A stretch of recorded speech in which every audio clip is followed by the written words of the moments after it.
Okay.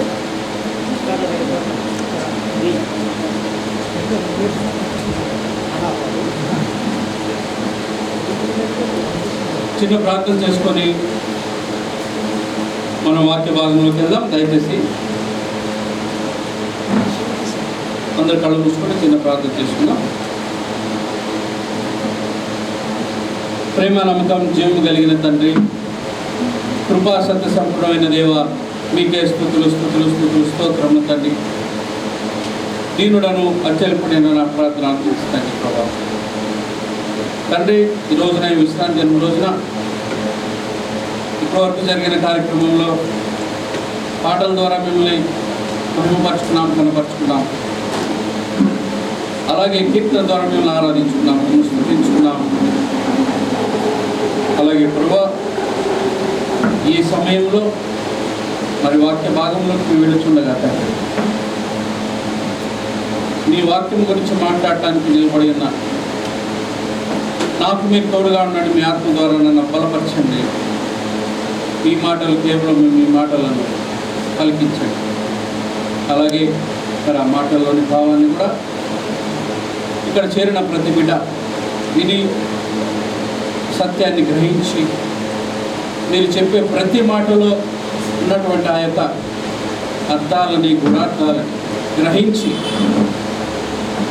మా జీవితాలను మేము చక్కపరుచుకొని బాగు చేసుకొని ఇంకా ఆత్మీయ మార్గంలో బలంగా కొనసాగేలా ప్రయోజనకరంగా ఈ వాక్య భాగమును మార్చమని వేడుకుంటున్నాం.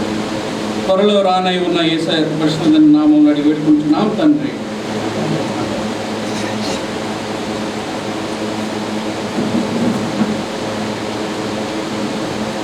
అయితే మన ఈ యొక్క బైబిల్ గ్రంథంలోని ప్రతి ఒక్క మాట కూడా పరిశుద్ధాత్మ దేవుని యొక్క ప్రేరణ ద్వారా రాయబడిందని మనకు తెలుసు. కాబట్టి ఇది సత్య గ్రంథం, అంటే ఎటువంటి అసత్యము, కల్మషము లేనటువంటి గ్రంథం.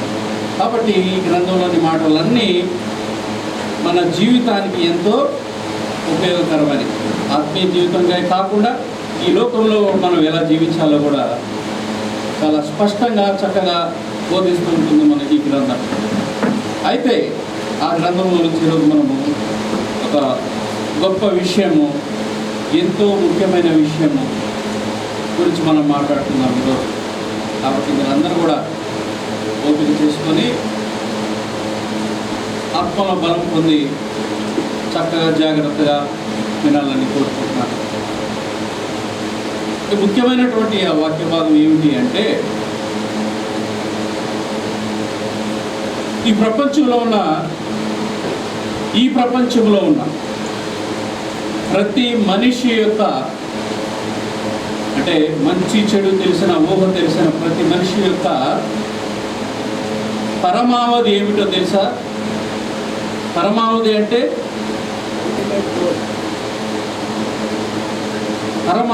ఏమిటి? అల్టిమేట్ గోల్ ఏమిటి? ప్రతి మనిషి కూడా ఏ ఉద్దేశంతో జీవితాన్ని కొనసాగిస్తూ ఉన్నాడు? ఏం సాధించాలని? ప్రతి మనిషి యొక్క ముఖ్య ఉద్దేశం ఏమిటి అంటే ధనము.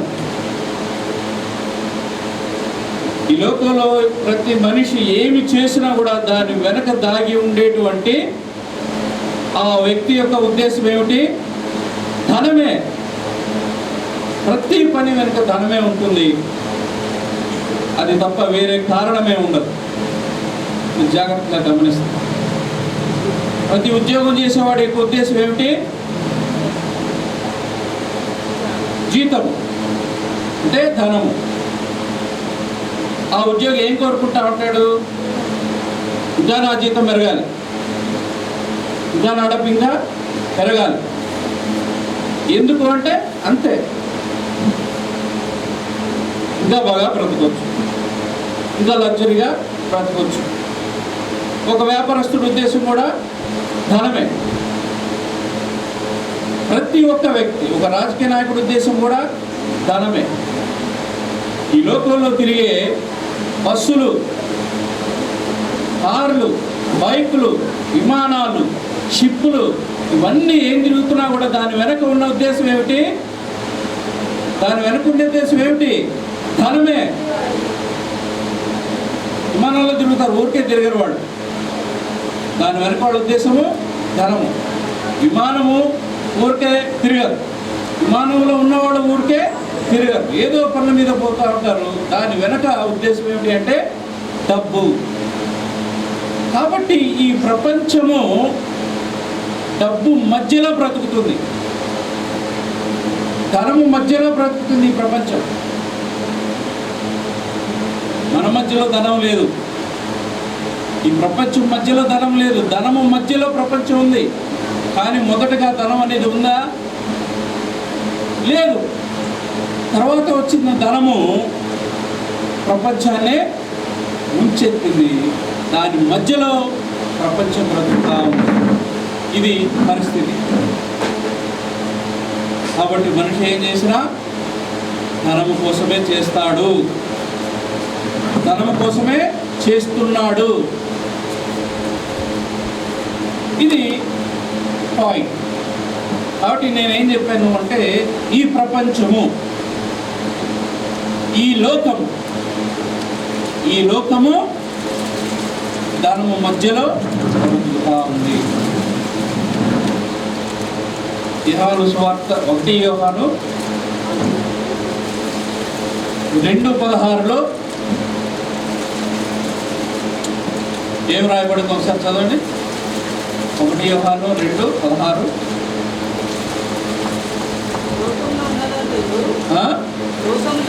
లోకంలో ఉన్నదంతయు అనగా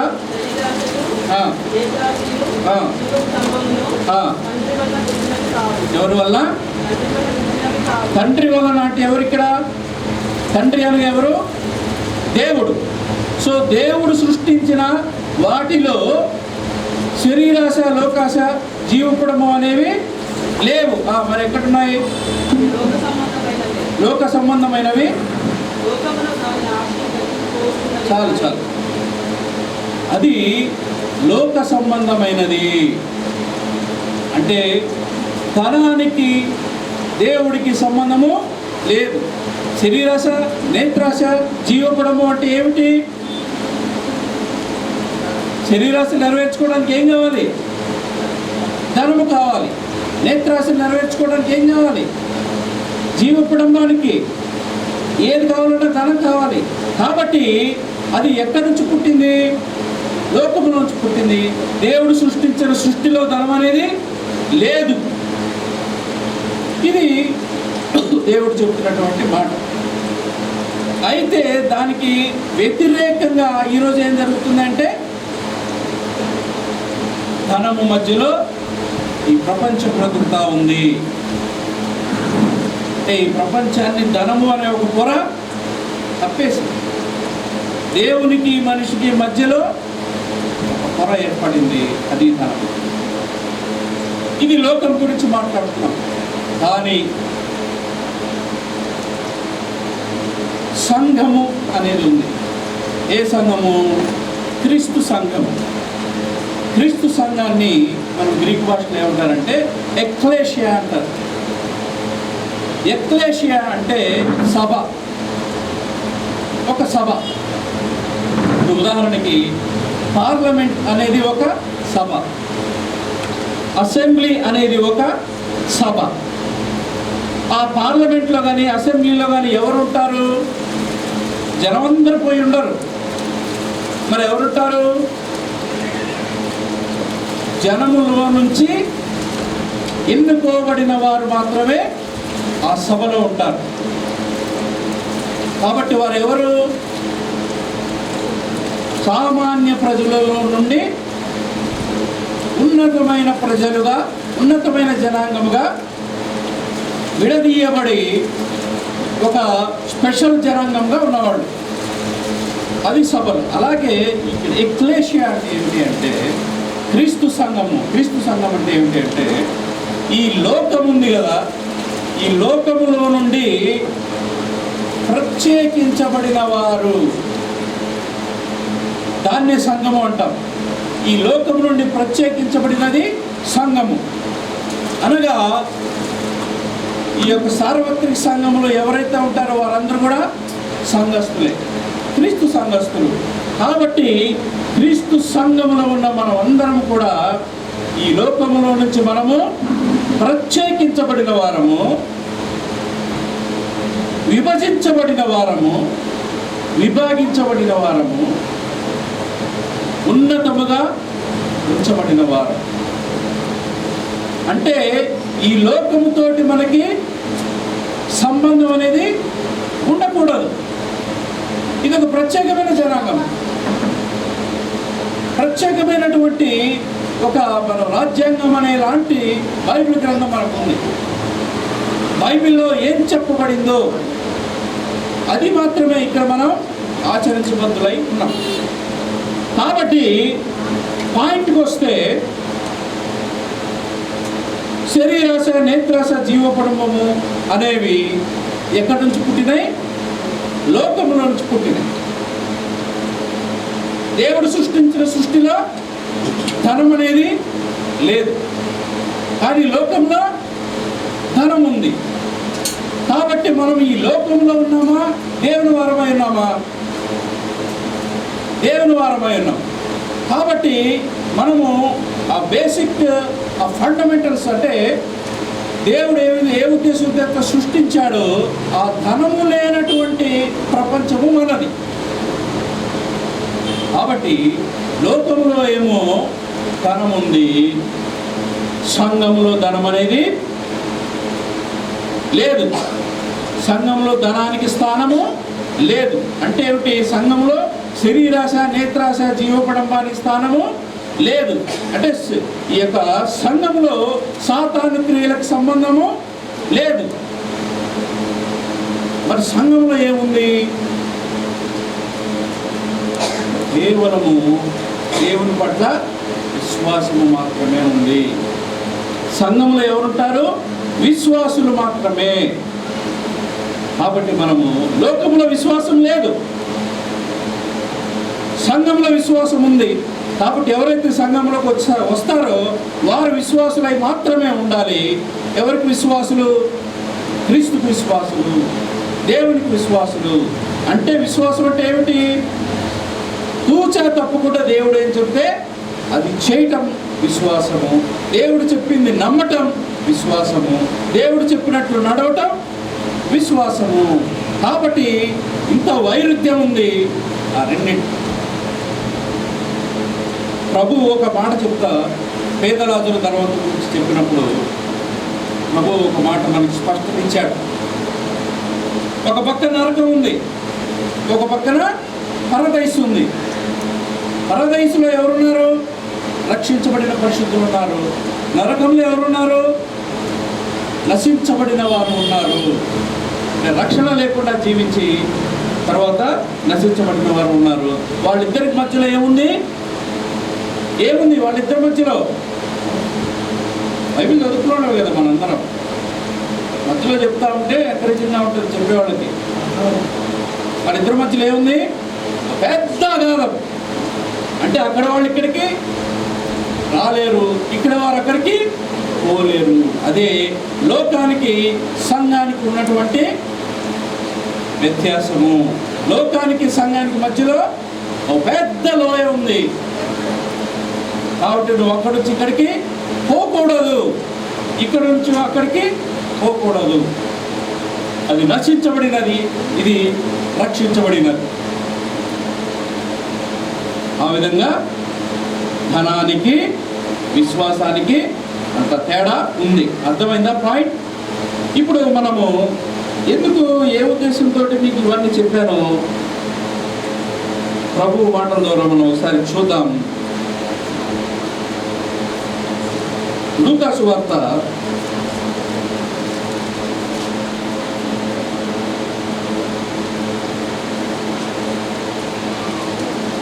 21.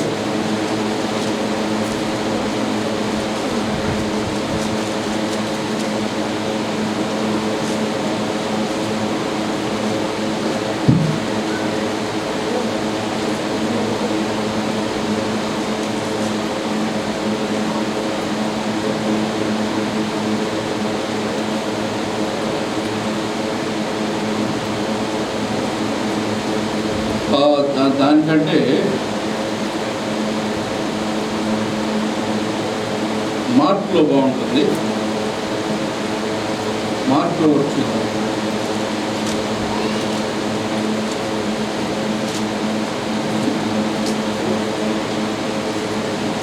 మార్కు సువార్త 12వ అధ్యాయము. మార్కు సువార్త 12వ అధ్యాయము. మార్కు సువార్త 12వ అధ్యాయము 41వ వచనం నుండి 44వ వచనాల వరకు ఈరోజు మనం ధ్యానం చేద్దాం. దాని గురించి మీకు ముందుగా వివరణ ఇవ్వడం జరిగింది. చదువుతారు ఎవరైనా?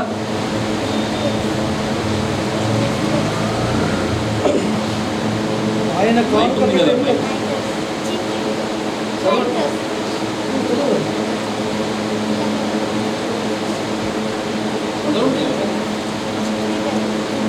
కానుక పెట్టే ఎదుట కూర్చుండి సమూహము ఆ కానుక పెట్టెలో డబ్బులు వేయటం చూచుచుండెను.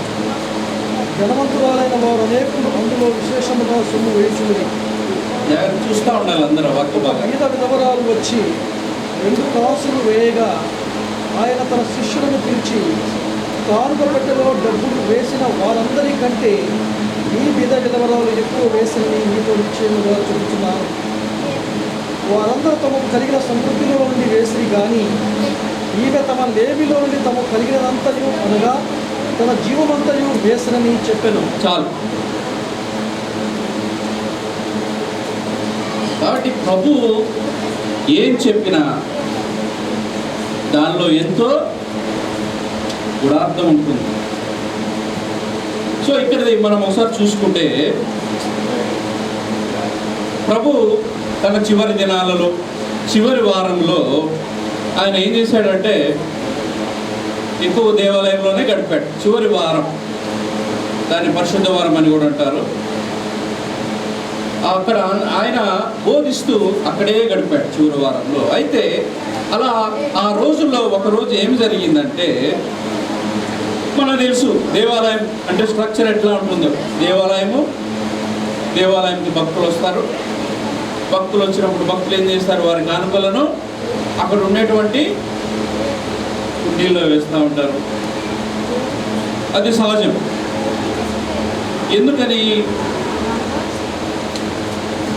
దేవుని యొక్క పరిచర్య కోసం, దేవుని యొక్క కార్యక్రమాలు జరపడం కోసం అక్కడ అవన్నీ కానుకలు భక్తులు అర్పిస్తూ ఉంటారు. అంతేగాని అవి తీసుకొని పాస్టర్లు ఎంజాయ్ చేయడానికి కాదు, కేవలం దేవుని సువార్త ఇంకా బలపడాలని, దేవుని పరిచర్య ఇంకా బాగా జరగాలని. అయితే దేవుని కొరకు అర్పించుకున్నటువంటి సేవకులు వాళ్ళు అర్హులే. కేవలం దేవుని మాత్రమే నమ్మి దేవుని సేవలోనే బ్రతికేవారు దానిని అనుభవించవచ్చు. ఎందుకని దేవుడే చెప్పాడు. అలాగే ఇక్కడ దేవాలయం ఉంది. దేవాలయం యొక్క కానుకల పెట్టె ఉంది. కానుకల పెట్టె దగ్గర ప్రభు కూర్చొని ఉన్నాడు. ఇక్కడ అసలు మనం గమనిస్తే ఆ దేవాలయం ఎవరి దేవాలయము? సాక్షాత్తు ఆయనదే. ఎవరి? యేసుక్రీస్తుదే దేవాలయం. ఆయన కొరకు కట్టించిందే కదా దేవాలయం. కాబట్టి ఆయన అక్కడ కూర్చొని ఉన్నాడు.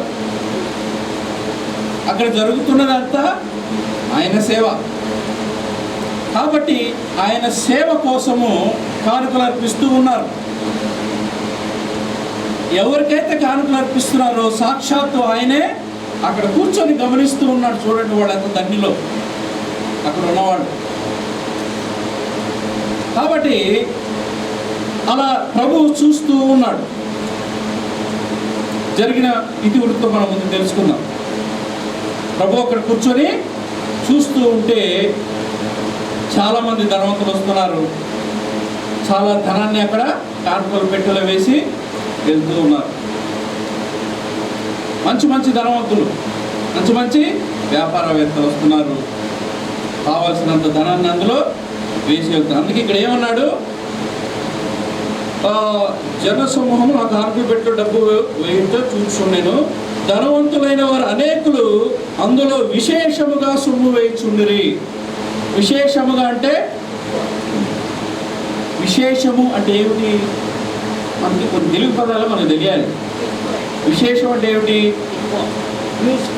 సాధారణంగా జరిగేదానికంటే అంటే ఎక్స్ట్రాడినరీ. ఇంగ్లీష్లో చెప్తే బాగా అర్థమవుతుంది. ఎక్స్ట్రాడినరీ అంటే సాధారణంగా వేసే కానుక కంటే ఎక్కువ కానుక వేస్తే విశేషం. ఇప్పుడు సాధారణంగా మనం కానుకలు వేస్తాం, అదే దశమ భాగాలు విశేషం అన్నమాట. అలాగే వీళ్ళు ఏం చేస్తున్నారు? విశేషముగా వేస్తున్నారు. అంటే కానుకలు పెట్టలో పిచ్చి పిచ్చిగా డబ్బులు వేస్తున్నారు. ఎవరు వాళ్ళు వేసేది? ధనవంతులు. అయితే ఇక్కడ చెప్పే ముందు మనకి ఒక మాట చెప్పాలి. మనము ఇక్కడ మాట్లాడుకుంటుంది ఎవరి గురించి? ప్రభువు ఎక్కడ కూర్చొని ఉన్నాడు? దేవాలయంలో. దేవాలయానికి వచ్చేది ఎవరు? దేవుని యొక్క భక్తులు, దేవుని యొక్క విశ్వాసులు. కాబట్టి ఇక్కడ మనం మాట్లాడుతుంది లోకం గురించి కాదు. మనం ఎవరు అని చెప్పాను? లోకం నుంచి మనము ప్రత్యేకించబడిన వాళ్ళం కదా. కాబట్టి ఇక్కడ మన సంఘం గురించే నేను మాట్లాడేది. ఎందుకని ఇక్కడ జరుగుతుంది క్రీస్తు దేవాలయంలో. కాబట్టి మనకి లోకంతో సంబంధం లేదు. దేవాలయంలో జరిగే విషయాలే మనం మాట్లాడుకుంటున్నాం. అది మన మైండ్లో పెట్టుకోవాలి. అంటే క్రీస్తు సంఘం గురించి మనం ఇప్పుడు మాట్లాడుకుంటున్నాం. కాబట్టి ఆ క్రీస్తు సంఘంలో అనేక మంది ధనవంతులు వస్తున్నారు. విస్తారముగా విశేషముగా కానుకల పెట్టెలో డబ్బులు వేసి వెళ్తూ ఉన్నారు. ప్రభు చూస్తూ ఉన్నాడు అక్కడ కూర్చొని. చూస్తా అంటే అదే సమయంలో ఇంకేం జరిగింది? ఒక బీద విధవరాలు. ఎవరామె? బీద విధవరాలు. వాళ్ళెవరు? ధనవంతులు. వాళ్ళు ధనవంతులు విస్తారంగా కానుకలు అర్పిస్తున్నారు. ఇక్కడ ఈమెవరు?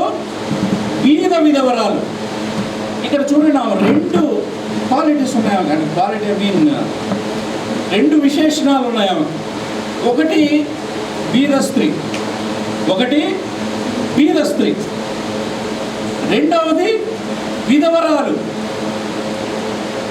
అంటే ఒక పేద అభాగ్యురాలు, అంటే ఒక ఒంటరి మహిళ, నా అనేవాళ్ళు ఎవరు లేనటువంటి ఒక స్త్రీ, అందులోనూ పేద స్త్రీ. ఒక పక్క ధనవంతులు, ఒక పక్క పేద విధవ స్త్రీ. కాబట్టి ఆ ధనవంతులకి వాళ్ళకి మంచి మంచి ఫ్యామిలీస్ ఉన్నాయి, క్వాలిటీ లైఫ్ ఉంది, భార్య భర్తలు పిల్లలు బంధువులు వారంతా well settled, at the same time very rich.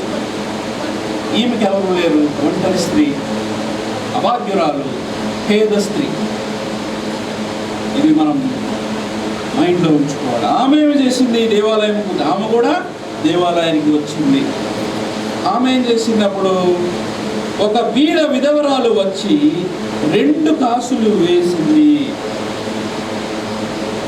వాళ్ళు వచ్చారు, వేలకు వేలు డబ్బులు వేసి వెళ్తున్నారు. కొంతమంది లక్షల్లో కూడా కానుకలు వేసి వెళ్తున్నారు, విస్తారంగా వేస్తున్నారు. కానీ ఈమె 2 కాసులు వేసింది.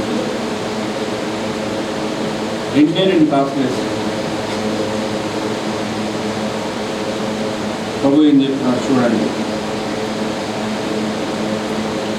ఒక బీద విధవరాలు వచ్చి 2 కాసులు వేయగా ఆయన, అంటే ప్రభు, తన శిష్యులను పిలిచి కానుక పెట్టెలో డబ్బులు వేసిన వారినందరికంటే ఈ బీద విధవరాలు ఎక్కువ వేసినని మీతో నిశ్చయంగా చెప్తున్నాను నేను.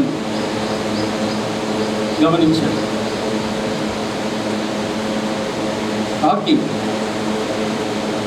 వాళ్ళు లక్షల డబ్బులు వేస్తూ ఉంటే ఏమో వచ్చి 2 కాయిన్స్ మహా అయితే ఎంత ఉంటాయి? 5 రూపాయల కాయిన్, 10 రూపాయల కాయిన్ అనుకుందాం. సరే, ఆ రోజుల్లో కాయిన్స్ అంటే ఈ రోజులో ఆమె ఒక 100 రూపాయలు వేసింది అనుకుందాం. వాళ్ళు 1000 లక్షలు వేస్తే ఆమె ఒక 100 రూపాయలు వేసింది అనుకుందాం. ప్రభు ఏం చెప్తున్నాడు దానికి? ఇప్పుడు ఆ కానుకలన్నీ ఎవరికి వేసింది? వాళ్ళు ఎవరికి అర్పించింది? ప్రభువుకే. కాబట్టి ఇక్కడ ప్రభు తీర్పు చెప్తున్నాడు. ఆయనకి ఇచ్చినప్పుడు ఆయన కదా చెప్పాల్సింది. ఆయన స్పాట్లో ఏం తీర్పు చెప్తున్నాడు? వాళ్ళందరికంటే ఈమె ఎక్కువ డబ్బులు వేసింది. అంటే ఏమనుకోవాలి ఇప్పుడు? వాళ్ళు లక్షలు వేసిన వాళ్ళు వేస్ట్, ఒక 100 రూపాయలు వేసినామా గ్రేట్. ఏంటిది అంటే ఎట్లా బ్యాలెన్స్ అయింది అది? దాన్ని మనం ఎట్లా బ్యాలెన్స్ చేయాలి, ఎట్లా జడ్జి చేయాలి? ఒక 1,00,000 రూపాయలకి ఒక 100 రూపీస్ ఈక్వల్ కాదు కదా, అసలు ఈక్వలే కాదు. తక్కువ అయితే ప్రభు ఏం చెప్తున్నాడు? ఎక్కువ అని చెప్తున్నాడు. అది ఎలాగా అంటే వాళ్ళు ఎవరు ధనవంతులు, వాళ్ళెవరు ధనము కలిగిన వాళ్ళు. ప్రభు చివరి ఏమని చెప్తాడు చూడండి, వారందరూ తమకు కలిగిన సమృద్ధిలో నుండి వేసిరి.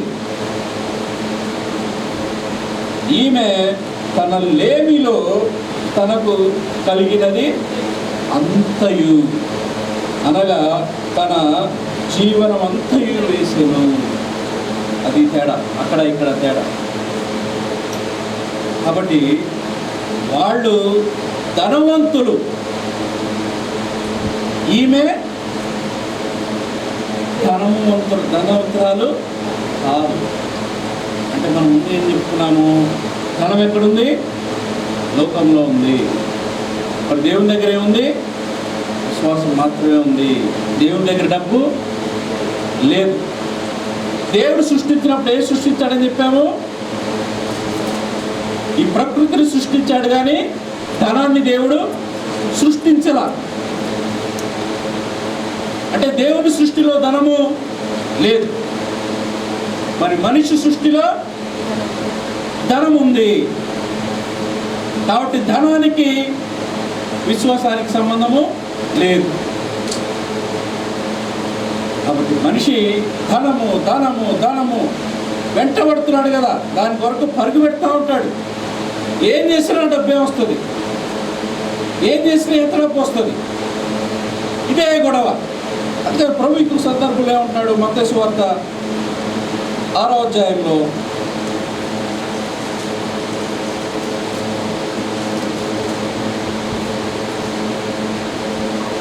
చూడండి. మత్తయి సువార్త 6వ అధ్యాయంలో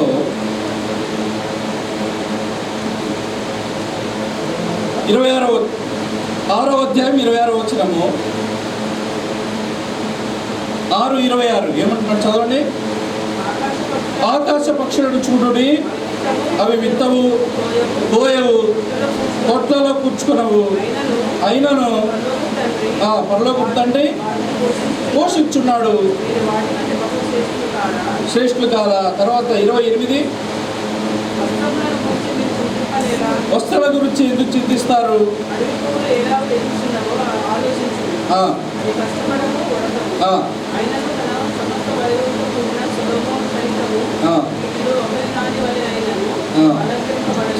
చాలు. ఇది దేవుడి సృష్టి. దేవుడి సృష్టి ఇలా ఉంటుంది.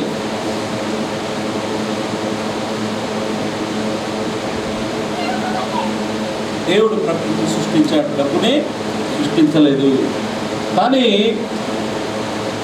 ఆకాశ పక్షులు చూస్తే అవేమి జాబు చేయవు. పక్షులకి ఏం జాబులు లేవు, ఉద్యోగాలు చేయవు, వ్యాపారాలు చేయవు. కానీ వాటికి ఆకలి చావులు ఉంటాయా? పక్షులకు ఆకలి చావులు ఉండవు. పక్షులు చక్కగా హాయిగా తన ఆహారాన్ని అవి పొందుకుంటాయి ప్రతిరోజు, ప్రతి పూట. మరి ఎందుకు మనిషికి తెలివి తక్కువగా ప్రవర్తిస్తున్నాడు? మాటలు రాని పక్షి, మనిషి అంత తెలివి లేని పక్షి చక్కగా హాయిగా 3 పూట్ల భోజనం చేస్తాము. మరి మనిషి కడుపు కాలుతా ఉంటుంది అనేక మంది. అదొక ఉదాహరణ. ఇంకొక ఉదాహరణ, ఒక పువ్వు తీసుకుంటే ఏది ఒక అడవి పువ్వే తీసుకుంటే, అడవి పువ్వు ఎవరికి ఉపయోగం? ఎవరికైనా ఉపయోగం? అడవి పువ్వు అడవిలో పుడుతుంది, అడవిలో ఎండిపోతుంది, అడవిలో రాలిపోతుంది, అడవిలో గాలిలో కొట్టుకుపోతుంది. ఇది ఒక అడవి పరిస్థితి. కానీ దాని సౌందర్యం ఉంది చూసారా? ఆ సౌందర్యం మనిషి సృష్టించలేడు. దానంత సౌందర్యమైన దాన్ని మనిషి తయారు చేయలేడు. అది మనిషికి అసాధ్యం. అది దేవుని సృష్టికి మనిషి సృష్టికి ఉన్న డిఫరెన్స్. కాబట్టి ఏమి పని చేయని పక్షులు దేవుణ్ణి నమ్ముకొని జీవనాన్ని కొనసాగిస్తున్నాయి. మనిషి మేధస్సును మొత్తాన్ని ఉపయోగించిన ఒక పువ్వు సౌందర్యాన్ని ఆయన తయారు చేయలేడు. వాడు ఎన్ని చేసినా ఆర్టిఫిషియల్. పువ్వు న్యాచురల్ పువ్వుకున్న బ్యూటీ ఈయన సృష్టించలేడు. అది మనిషి సృష్టికి దేవుడు సృష్టికున్న తేడా. కానీ మనిషి ఏమంటాడు? పరుగులెడుతూ ఉంటాడు. ఏమి తిందాం, ఏమి తాగుదాము, ఏమి తిందాం, ఏమి తాగుదాం అంటే ఏమి, ఎలా సుఖిద్దాము, ఎలా డబ్బులు సంపాదిద్దాము అని. ఏం చేసుకోవడానికి అవన్నీ? ప్రభు అదే చెప్తున్నాడు ఇక్కడ మత్తయి సువార్తలో. అవన్నీ అవసరం లేదురా నాయన. ప్రతి క్రైస్తవుడు గుర్తించుకోవాల్సిన విషయం ఒకటే. ప్రతి క్రైస్తవుడు కూడా ఎప్పుడైతే క్రైస్తవుడుగా మారతాడో, క్రైస్తవుడుగా జీవించాలనుకుంటాడో, సాధారణ జీవితాన్నే ఎక్స్పెక్ట్ చేయాలి. 3 పూట్ల తినడానికి ఉంటే చాలు. 3 పూట్ల తినడానికి అవసరమైన సంపాదన ఇచ్చే ఏదో ఒక ఉద్యోగము, వ్యాపారము చాలు. ధరించడానికి ఏదో ఒక వస్త్రాలు చాలు. ఇది సంఘంలో ఉండవలసింది. అలాగే లోకంలో ఉన్నటువంటి పెద్ద పెద్ద బంగ్లాల్ని ఎక్స్పెక్ట్ చేయకూడదు. లోకంలో ఉన్నటువంటి లగ్జూరియస్ లైఫ్ ఎక్స్పెక్ట్ చేయకూడదు. లోకంలో ఉన్నటువంటి రకరకాలైనటువంటి తిండి ఎక్స్పెక్ట్ చేయకూడదు. అదే క్రైస్తవ జీవితము. కాబట్టి చివరిగా చెప్పుకుంటే ఈ మాటతో ముగించుకున్నాము.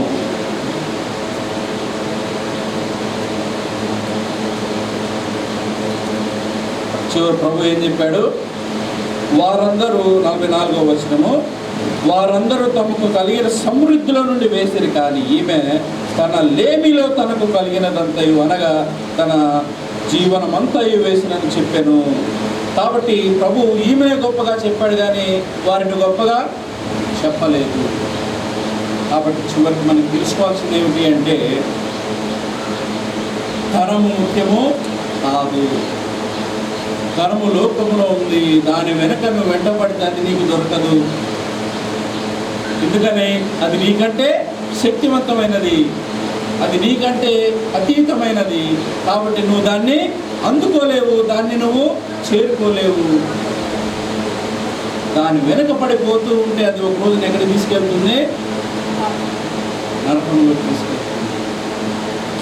కానీ ప్రభు ఇక్కడ ఏం చెప్తున్నాడు? వారికంటే ఈమె గొప్పది. ఎందుకని? ఈమె దగ్గర డబ్బు లేదు. మరి ఏముంది ఈమె దగ్గర? పూర్తి విశ్వాసము. అంటే ఈమె ఉన్నదే 2 కాసులు. ఆ 2 కాసులు దేవునికి ఇస్తే నేను ఎలా బతకాలని ఆమె ఆలోచించాల. ఆ ధనవంతుడేమో వాడికి ఉన్న కోట్ల రూపాయల్లో తీసుకొచ్చి ఒక 1000 రూపాయలు, 10,000, 20,000 వేశాడు. వాడికేమి? వాడు దేవునికి ఇచ్చిన ప్రిఫరెన్స్ ఏమిటి? 1 కోటి రూపాయల్లో నుంచి ఒక 1000 రూపాయలు వేశాడు. కానీ ఈమె ఉన్నదంతా కూడా దేవునికి వేసింది. కాబట్టి పూర్తిగా డబ్బును మనం దేవునికి ఇవ్వలేము, అదంతే అని ఇక్కడ ఏం చెప్తున్నాడంటే, ఈ పేద విధవరాలు ఉన్నదంతా దేవునికి ఇచ్చింది. అంటే ఏమిటి అర్థము? ఆమె రేపు గురించి ఆమె బాధలేదు, నా తిండి ఎట్లా బాధలేదు, నా జీవనం ఎట్లా బాధలేదు ఆమెకి. ఎందుకని? ఆమె విశ్వాసి కదా, నాకు నా దేవుడు ఇస్తాడు. కానీ ధనవంతుడు మొత్తం ఇవ్వలేదు. ఒక రోజున ఒక ధనవంతుడే దేవుడు ప్రభు దగ్గరకు వస్తాడు. అయ్యా, నేను పరలోక రాజ్యం చేయాలంటే ఏం చేయాలంటాడు. ఏముందయ్యా, వ్యభిచరించవద్దు, దొంగతనం చేయొద్దు, అబద్ధం ఆడవద్దు అంటే ఇవన్నీ నేను చేస్తున్నానయ్యా అంటాడు. అయితే నీ దగ్గర ఒకటి పొదువు ఉంది. ఏమిటది? ఆస్తి. నీకున్న ఆస్తిని మొత్తాన్ని పేదలకు పంచి నువ్వు నన్ను వెంబడించు అంటాడు. అప్పుడు వాడు ఏం చేశాడు? వాళ్ళు చెప్పినవయ్యా, నువ్వు ఏదో అవి చేయకుండా ఉంటా కానీ డబ్బు ఇస్తే నేను ఎట్లా బతకాలి,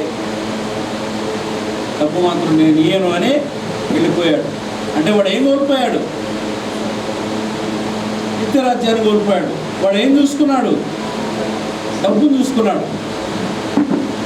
నిత్యరాజ్యాన్ని కోల్పోయాడు. అందుకని ప్రభు ఏం చెప్పాడు అప్పుడు స్టేట్మెంటు? ప్రభు చెప్పింది ఏమిటి? సూది బెజ్జములో ఉంటే దూరుతుందేమో కానీ ధనవంతుడు మాత్రం పరలోక రాజ్యంలో ప్రవేశింపలేడు. ఎందుకని వాడు ప్రవేశిద్దామంటే వాడు వెనకాల వాడు మెడలో ఏం కట్టుకున్నాడు? ఆస్తులు, అంతస్తులు, డబ్బు మూటలు అవన్నీ కట్టుకున్నాడు. వాడికి అడ్డం పడతా ఉంటే పరలోక రాజ్యంలోకి రానియవై. కాబట్టి ఇక్కడ చెప్పేది ఏమిటంటే ఆ ధనవంతులు వారి కోటాను కోట్లున్న వారు దేవుడికి ఇచ్చింది కొద్దిగే. కానీ ఆ పేద విధవరాలు ఆమెకు ఉన్నదంతా దేవుడికి ఇచ్చింది. కారణము ఆమె దగ్గర డబ్బు లేదు, ఆమె దగ్గర ఉన్నదంతా విశ్వాసం. కాబట్టి మనం కూడా ఆ విధంగా జీవించాలనే ఈ వాక్య భాగం ద్వారా నేను కూడా చెప్పదలుచుకున్నాను. కాబట్టి లోకముతో మనకి సంబంధము లేదు. మనకున్న సంబంధం అంతా ప్రభు అయిన యేసుక్రీస్తుతో మాత్రమే. కాబట్టి సంఘంలో ఉన్న మనము డబ్బుకు విలువ ఇవ్వకుండా